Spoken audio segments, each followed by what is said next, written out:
સ્વામી, આજે ગઢડામાં તિરંગા યાત્રાનું આયોજન કરવામાં આવ્યું છે, શું કહેશો?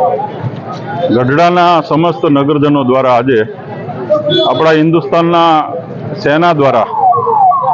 પહેલગામમાં થયેલા હુમલાના પ્રતિકાર રૂપે જે સ્ટ્રાઇક કરી છે અને એમાં જે આપણા હિન્દુસ્તાનના સૈનિકોએ પોતાની શહાદત અને પોતાનું શૌર્ય બતાવ્યું છે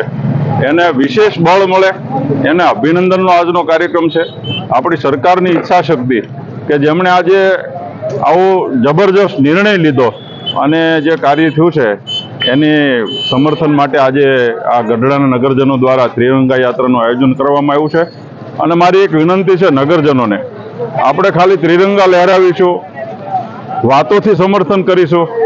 એનાથી આપણી સરકાર કે સેનાને કેટલો ફાયદો થશે મને ખબર નહીં, પણ વધારેમાં વધારે ગર્ભસીમંત લોકો,